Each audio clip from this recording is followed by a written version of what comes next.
Hey everybody, Dustin DePirac here, columnist Jeremy Price at good old Assembly Hall once again. Basically we saw a pretty ugly one tonight, but I think, as far as I'm concerned, I think an important win for Indiana. Not that it was much of a question whether they were going to actually win this game, but I think there's a lot of value they can take from it. Indiana wins 76-47 over Nebraska. It eventually got that one to really start going away. Obviously, Nebraska, a much less talented team. Tim Miles really kind of starting over, with that group in his first year. But Nebraska likes to play a game that Indiana very much does not like to play. On some level, similar to Wisconsin, not the same schematically, but likes to play the same pace, the same very constrictive style. They clog the paint. They make it really hard for them to do anything. And Indiana managed to sort of be patient with that style, and I think eventually it took them a while to eventually dictate pace, but I think it was a mature way they handled the idea of somebody trying to do something they very much did not want to do, and eventually kind of took control in the end, I think. Yeah, it was impressive.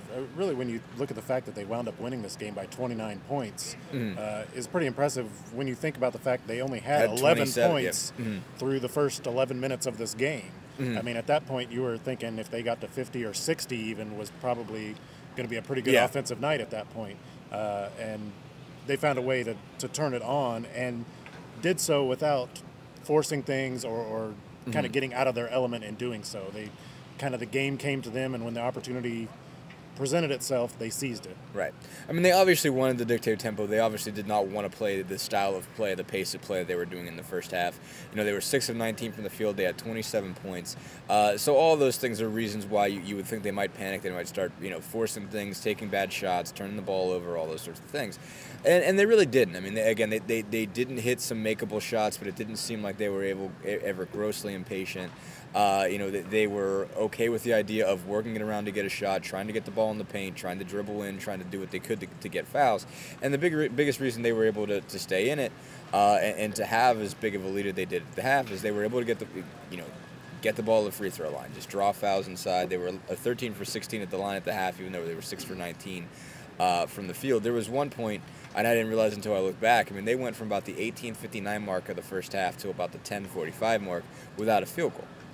It might have even been later than that. It might have been like 8:45 or something like that. It was a pretty lengthy stretch they went without a field goal,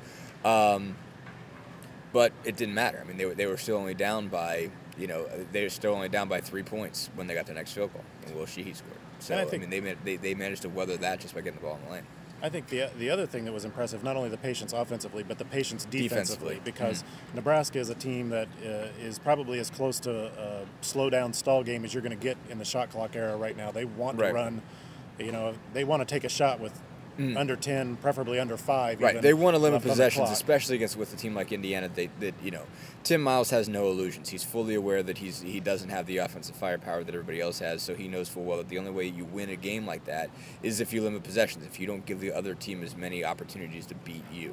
Basically, you just limit those opportunities, and that's what they try to do, but they can hit shots sometimes. Yeah, and in a lot of ways, they want to kind of lull you to sleep with that approach, right, to the point where you might play 25 or even 30 seconds of good defense, but that last 5 seconds, somebody makes a mistake, a breakdown, they get an easy basket or an open look, whatever. And I think by and large, Indiana did a good job. They got a couple open looks, but for the most part, Indiana was forcing them into contested shots, and guys were taking shots mostly off the dribble, which, Nebraska didn't have an assist until I think maybe about 5-6 minutes left to go in the game. Yeah, they finished with 3 assists to 15 turnovers. That's not a good ratio. But yeah, if you look up and down, especially their key scorers. Ray Gallegos, 3 for 14 from the field, 2 for 10 from the line, or 2 for 10 from beyond the arc, finishes with 8 points. That's their leading scorer coming in the game with about 13.3.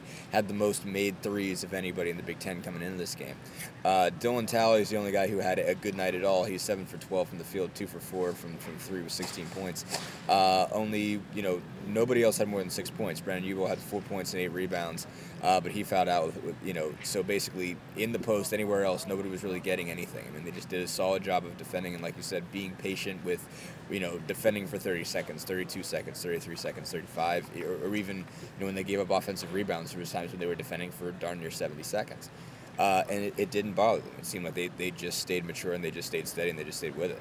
And then ironically enough, Indiana finally made their run once Cody Zeller went to the bench with 2 fouls, which is probably the last thing you would expect. Yeah, and he still finished with 16 points in 18 minutes, which is just wild. And had another one of those steals to the top of, beyond the 3-point arc when he sort of trapped off a ball screen and just got into, I think it was Talley, and just took it away from him and just, went half the court, dunked, does things that Cody Zeller does and nobody else should, that 7-footers just shouldn't be able to do. It's really not fair.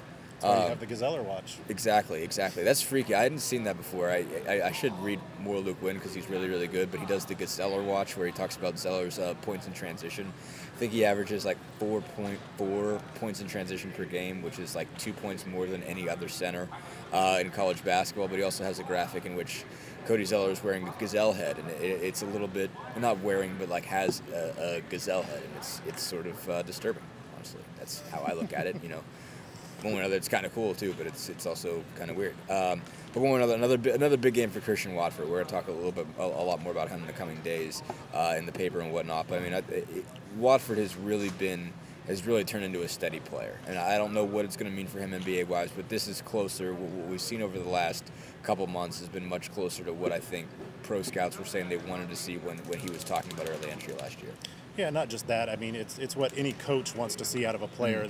He's gotten to a level of maturity, a level of self-motivation now that it's not about which game it is. There's a level of consistency now in his performance. He's willing to do all the little things, get the rebounds, play physical defense in the post, just all the things you can think of. And in a lot of ways, typical of a senior who kind of senses that the end is near. The clock is running out, and this is kind of the last chance to achieve some things. Right. And I think in this case, obviously, he sees some big things, big potential for this team as he closes out his career and is going to lead the way in being part of that. Right. No, I mean, I don't think it was ever stuff he wasn't willing to do necessarily. I don't think he necessarily ever looked at the, diving on the floor for the ball or boxing out or really getting into it as below him or anything like that. I think he just had a hard time finding a spark within himself. I mean, he's just such a laid-back guy. Just his very nature is just to be laid back, and he's had to find grit. He's had to sort of manufacture it because it's not natural for him. Being a guy, he's never been a guy that sort of, just eats nails for breakfast. That's not Christian Watford. And he's had to become that guy, and he's as close now as he's ever been. Basically, I mean, he's really playing physical. He's really attacking the glass, defending really well in the post. I mean, I think he was really shaky on post defense earlier this year. He's gotten much better at that. Just across the board, it's coming from his defense. He's hitting shots. Came into the game leading the league in 3-point field goal percentage. I mean, he's just been so much more solid. You look at his numbers across the board, especially now they're really starting to build up, and they're just so much better than you've seen from him at this point, up until this year. And by being more aggressive in the post, being willing to post up more, attack the glass, he's gotten to the free throw line more. Yeah, which is huge because he's second in the league in free throws. Yeah, and that's a great way to get some easy points. It's a great way to get yourself going and kind of get your confidence going. And I think his confidence is really going right now. And you sense that his teammates have a lot of confidence in him right now, and that's huge as well. No, absolutely. It's definitely huge for them because I think there were times where, I mean, they would never ever say it because it is a pretty tightly knit group and they're not big on calling each other out. But I mean, you could sense some level of frustration, just from body language when Christian wasn't there in games last year or in previous years, and be like, come on, man, you have it. You have this much talent, step it up. Let's see it. And, you are seeing, just from body language, they can tell that he's one of their guys again, and now is a constant as opposed to a variable. I mean, last year he was sort of an X factor. When you got the best Christian Watford, they could beat just about anybody. When you didn't, there was a lull. There was a matchup that somebody else could exploit, and now you're seeing what they want on a pretty steady basis. He's not going to be, like 27 points like he had against Kentucky in the tournament last year, but they're getting a steady, 14 to 18, with 6 to 10 rebounds every night.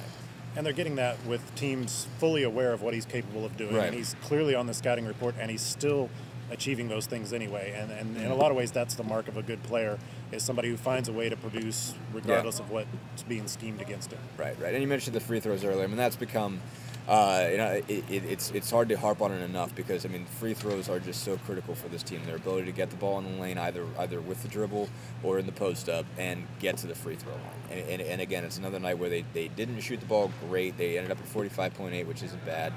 but they just got to the line. And when you're getting that many free points, 24 out of 29, it makes a huge difference. I mean, some might say they get home cooking here. I don't know. I mean, because they do force teams to blow the whistle. They get the ball in there and they make you foul them. They make you at least make contact and make a ref make a decision one way or the other, which I think is, that's pretty big in of itself. Yeah, I think you're right. They're attacking the basket. When you attack the basket, good things happen, and you're going to get some whistles at some point. But they're mostly smart plays. I mean, when Zeller's posting up, Watford's posting up, Oladipo's driving to the basket, those are plays that are likely to produce. They're going to produce points in one fashion or another. Yeah. And if the free throw line's where it's at, that's where it's at. Yep. Solid one that I think they could take value from, though it was very much expected. They go forward. They're 22-3. I mean, they could lose out and make the tournament at this point. I mean, this is kind of a sure thing, but they're just, got a good chance to build momentum. Got Purdue on Saturday, and then after that one, a really big one against Michigan State on Tuesday. Even bigger after what they did against Michigan the other night. So, going to keep getting more interesting. Thanks, guys.